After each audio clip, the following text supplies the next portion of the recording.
I'm Monica. Most people don't notice me when I walk past, and honestly, I've gotten used to it.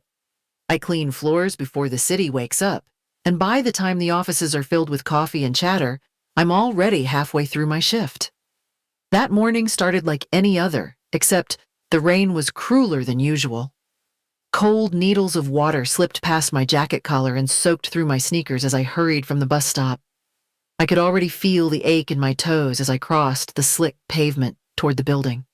The air smelled of wet metal and old concrete, the kind that clings to your skin long after you've gone inside. I kept my head down, hands stuffed in my sleeves, trying not to think about how many more mornings like this I'd have to get through. My job doesn't offer much comfort, but it's stable, and that counts for something when you're raising a child alone. Lucas is 7. He still believes in superheroes and bedtime stories, and I'd like to keep it that way for as long as I can. He doesn't know that I wake up at 4 just to make sure his lunch is packed, his socks match, and there's a roof over our heads. He thinks I'm strong, and maybe that's why I keep going. When I stepped through the service entrance, the silence of the building felt almost holy. No phones ringing, no forced small talk. Just the low hum of fluorescent lights and the faint echo of my own footsteps on polished tile. I pulled on my gloves, grabbed the mop, and began my usual route. Bleach burned faintly in my nose, and the rhythm of scrub and rinse helped quiet my thoughts. Some days, I imagine a different life, one where I'm not invisible, where I'm not so tired all the time. Around my neck, tucked beneath my hoodie, I wear a necklace I've had for as long as I can remember. It's a simple silver key, small and a little tarnished, but I never take it off. I don't even know who gave it to me. All I know is that it's the only thing I've kept from the years before foster care. No baby photos, no names, just this key. I used to imagine it opened a door to a life I forgot, maybe even to someone who once loved me. Sometimes I still wonder if it means anything or if I just gave it meaning because I had nothing else. But in the quiet of these early hours when I'm the only one awake in a building full of dreams and power suits, I let myself believe it's part of a story that hasn't ended yet. That morning, I didn't know that the story was about to take a turn. I didn't know someone else had been carrying a piece of it too. I was just trying to make it through another shift, holding tight to the only thing that made me feel like I came from somewhere. The lobby was almost finished. I'd just mopped my way to the edge of the marble floor when I heard footsteps, the kind that don't rush, but announce presence. I expected security, maybe someone who forgot a badge or came in early for a meeting. When I looked up, he was already halfway across the room. Tall in a dark coat, wiping drizzle from his sleeves, he had that confident air people in power always seem to wear without trying. I recognized him immediately. Daniel Carter, the CEO. His photo was in almost every brochure I'd cleaned off these coffee tables. He nodded once as he passed, polite, but distracted, like he had 1,000 things on his mind. I returned the nod and looked away. People like him don't notice people like me. But then he stopped. At first, I thought he forgot something. His steps slowed, then turned. His eyes dropped to my chest and settled on the silver key that had slipped out from under my hoodie. It always does that when I lean forward to mop. I reached up instinctively, tucking it back, but he was already staring. "That pendant," he said softly. "Where did you get it?" I hesitated, the mop handle suddenly cold in my hand. "I've had it for as long as I can remember," I replied, unsure why the question felt heavier than it should. His face changed. Not alarmed exactly, but like something inside him cracked open just enough for light to spill in. "Did someone give it to you?" he asked. I shrugged. "I don't know. I was in foster care most of my life. It's just always been with me." He took a careful step closer. His eyes didn't leave the necklace. "It looks exactly like one I had made for my daughter," he said, and his voice broke slightly on the last word. My stomach twisted. I didn't know what to say. I tried to laugh it off. Keys are popular shapes, right? But he wasn't smiling. "Does it have any markings?" I hesitated. I'd looked at the back of that pendant maybe 100 times growing up. There were tiny letters so faint they were easy to miss. Without thinking, I lifted the chain and flipped the key over. JC. I looked up just as the color drained from his face. His mouth opened slightly, but no words came out. Then he whispered, "Those are my daughter's initials." Time slowed. I heard the hum of the air system, the faint beep of an elevator in the distance, the drip of water from his coat onto the floor. I felt exposed, like the ground under me had shifted without warning. I tried to step back to create space, but my feet stayed still. "There must be some mistake," I said, my voice sharper than I meant. "I don't know who I really am. That necklace is just something I've always had." He didn't argue. He just looked at me, not like a stranger, but like a memory coming to life. "What's your name?" he asked. "Monica," I answered. "Monica Harris." He blinked slowly, like he was trying to process something that didn't make sense. "Harris," he repeated almost to himself. He looked like he wanted to say more, but the elevator chimed and broke the moment. "I need to go," he said quietly, but his eyes lingered on mine. "I didn't mean to upset you. It's just that necklace. I had one made just like it, for my daughter. She was 3 when she—" He didn't finish the sentence. He just turned and walked away, leaving me standing there with the mop heart racing and the weight of a stranger's grief pressing against my chest. 2 days passed and I convinced myself it was over. That maybe Daniel Carter realized he'd been wrong, that the necklace was just a cruel coincidence. But then early Wednesday morning, I found him waiting near the service entrance holding 2 coffees and looking more nervous than I expected from a man who signs million-dollar contracts. He greeted me gently, calling me by name like we were already on familiar terms. I told him I had to start my shift, but he asked for just a few minutes. Something in his voice stopped me. It wasn't pushy, just heavy. Like whatever he had to say wasn't about business. He told me about Jessica, his daughter, and how she went missing when she was 3. The pendant, the initials, the timing. It all pointed to one impossible thought. Then he asked if I would consider doing a DNA test. I didn't answer right away. My body froze while my thoughts spun in 100 directions. I was angry, confused, scared. The idea felt too big, too dangerous. I'd built my life on a fragile balance, and something like this could knock it all over. I told him I wasn't interested, that my past was my past and I didn't need to dig it up. But even as I said it, part of me was lying. Because deep down, I did want to know. He didn't argue, just nodded and handed me a small card with his assistant's number, said he'd understand if I changed my mind. Then he walked away without pushing further. That should have been the end of it, but it wasn't. That night, Lucas asked me why he didn't have a grandpa. It wasn't the first time, but something about the way he asked this time stuck. He looked up at me like he genuinely believed someone out there had forgotten us. And for the first time, I didn't know what to say. I stared at the pendant before bed, rubbing the little key between my fingers like I'd done since I was a kid. What if he was right? What if I'd spent my whole life thinking I was unwanted when really someone had been looking? I thought about what it would mean if it were true, about how it would change everything. And then I thought about what it would mean if I didn't find out at all. That scared me even more. The next morning, I called the number on the card. The voice on the other end was warm, reassuring. They scheduled the test for the following day, just a swab, quick, no commitment, just an answer. When I hung up, my hands were shaking. I wasn't sure if I was making the right decision, but I knew one thing. I couldn't live the rest of my life wondering if there was even a sliver of truth in what Daniel believed I had to know. Not just for me. For Lucas. For whatever future might be waiting. The cafe was small and smelled like burnt espresso and old wood. I chose a table near the window, my hands wrapped around a paper cup I hadn't touched. Daniel arrived a few minutes later, quiet, composed, but his eyes betrayed him. There was something fragile in the way he sat down, like he'd been holding his breath for years. Neither of us spoke much. The email hadn't come yet, and I couldn't decide if I wanted it to. I told myself it would be negative, just a weird coincidence. That would be easier. Clean, no past to untangle, no pain to explain. But the truth was, I already knew.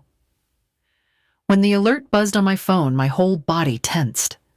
I looked at Daniel. He nodded once. I tapped the screen. The message opened with numbers clinical and cold. Then beneath the statistics, a single line burned into my chest. Parent-child match. Probability 99.8%. For a second, I forgot how to breathe. The air around me thickened. My eyes scanned the words again and again, trying to find a mistake.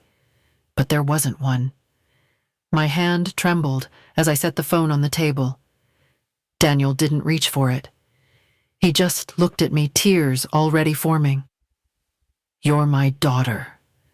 His voice was soft, almost reverent. And I hated him for saying it. Because all I could think about was the years I spent feeling like I didn't matter. Every birthday I spent alone. Every school project was taped to walls that weren't mine. Every bedtime wish whispered into nothing. Why didn't you find me? I didn't mean to say it out loud, but it came out sharp, unfiltered, cracked by grief. Daniel's face broke. "I tried," he said. "I searched everywhere, but whoever took you vanished without a trace. There was nothing left, no leads, just emptiness." I wanted to believe him, but hurt has a way of building walls that logic can't reach. I stared out the window, watching people pass by their lives untouched by revelations like this. I felt like mine was unraveling thread by thread. He leaned forward, his hand on the table, not touching mine, just close enough. "I'm not asking you to forgive me today," he said. "I just needed you to know that I never stopped hoping. I never stopped looking." I wiped my eyes roughly. "I don't know what to do with this," I whispered. "I'm not ready." Daniel nodded slowly. "I'll wait," he said. "However long it takes, I'll wait." The cafe grew quiet around us, but inside me, everything was loud. Memories I didn't have collided with the truth I just learned. I wasn't nobody. I wasn't forgotten. But I wasn't whole either. Not yet. When we stood to leave, Daniel hesitated, like he wasn't sure if goodbye was too soon a word. I walked past him, still holding the phone like it might burn through my palm. Out on the sidewalk, the wind cut across my face, and I let it. Because pain felt familiar. But this new thing, this possibility of being loved, was terrifying. I didn't turn around. Not yet. But part of me wanted to, and maybe that was enough. For now, for days, I avoided his calls. I'd read the test result 100 times, each word scraping against the inside of my chest. I told myself I needed space. But the truth was, I didn't know what I was supposed to feel. Every time I looked at Lucas, something inside me twisted. He'd ask the same innocent questions about family, the kind I used to brush off. But now I had an answer. I just wasn't ready to say it out loud. Then one evening, there was a knock at my door. Not loud, not urgent, just steady. I opened it to find Daniel standing there holding a box like it was something fragile. He didn't ask to come in. He just said he had something for me. I stepped aside silent, and we sat down at the kitchen table. Lucas was at a friend's house for the night, and the apartment was unusually still. Daniel opened the box and pulled out an old photo album, worn at the edges, like it had been held too many times. He placed it gently in front of me. I hesitated before opening it. The first page showed a little girl in overalls with wide eyes and messy pigtails, wearing the same silver key around her neck. My breath caught. "That's me." Daniel nodded, his voice barely above a whisper. "From your 3rd birthday, the last day I saw you." I turned the pages slowly, each image a snapshot of a life I didn't remember. Christmas mornings with wrapping paper everywhere, beach days with sand-covered toes, pancakes shaped like animals on mismatched plates. I didn't recall a single moment, but the love in those photos hit me hard. I looked up, unsure of what to say.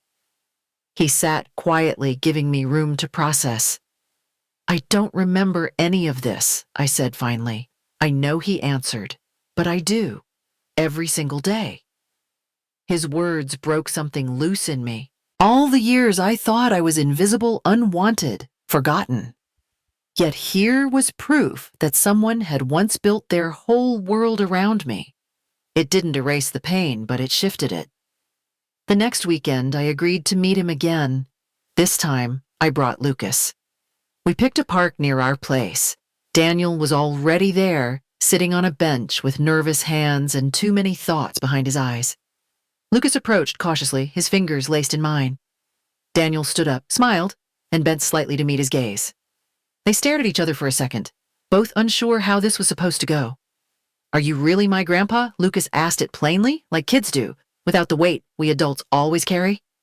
Daniel's face softened. "If you'll have me, I'd be honored." Lucas smiled.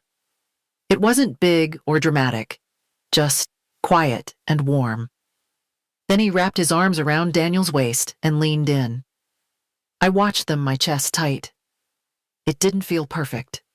It felt raw, unfinished, like something still healing. But it also felt real. And maybe that was enough. Later, as we sat on a picnic blanket, Lucas talked to Daniel like he'd known him for years. About school, his favorite games, the cat he wanted but couldn't have because of our lease. Daniel listened like none of it was small. I caught myself smiling, not out of politeness, but because something in me was loosening. Resentment had lived there for so long I'd forgotten what it felt like to breathe without it. That night after I tucked Lucas into bed, I sat on the couch with the photo album in my lap. I flipped back to that first picture of the little girl with the key. She didn't know what was coming. Neither did I. But now I had a choice. I could keep living like I had no past. Or I could let the truth in piece by piece. For Lucas. For myself. And for the man who never stopped searching. I didn't say it out loud, but in my heart, I whispered it. Let's begin again. It didn't happen all at once. Building something real never does. It came in pieces, in small gestures and quiet moments that slowly began to stitch our lives together. Daniel started showing up on Sundays with breakfast in hand and stories from his week. Sometimes he brought books for Lucas or tools for a science project they worked on at the kitchen table. Lucas would beam when Daniel praised his drawings, the kind of smile I hadn't seen since he was little. We began having dinners together once a week. Nothing fancy, just spaghetti and store-bought garlic bread, but it felt like more than food. It felt like presence, like someone else knew how to set the table without asking where the forks were kept. When I had to work late, Daniel offered to pick Lucas up from school. The first time I was nervous. By the third time, it felt normal. Lucas told me that Daniel waited in the car with his favorite song queued up, ready to play loud the moment he got in. One evening after dinner, Daniel pulled out a small velvet box. His hands shook slightly as he handed it to Lucas. Inside was a silver pendant shaped like a heart with 3 names engraved on it. Monica, Lucas, Daniel. Lucas ran his fingers over the names and looked up. "Can I wear it to school?" he asked. Daniel nodded, and Lucas threw his arms around him in response. I turned away, pretending to clear plates, but tears blurred the dishes. Later that night, Lucas fell asleep on the couch with the necklace still around his neck. I covered him with a blanket and sat beside him, watching the steady rise and fall of his breath. My eyes drifted to the old pendant I still wore, the silver key from a life I never fully knew. For a long time, I believed family was something meant for other people. People who hadn't been left behind. People who hadn't grown up feeling invisible. But sitting there in a quiet room filled with warmth, I realized I'd been wrong. It wasn't about perfect memories or shared blood. It was about showing up. About choosing each other even after all the lost years. And for the first time in my life, I felt like I belonged. I looked at Lucas then toward the photo album on the shelf, and finally at the heart pendant resting against his chest. Then I whispered it to the dark, not because anyone could hear me, but because I needed to say it. Maybe I was never forgotten. Maybe I was just waiting to be found.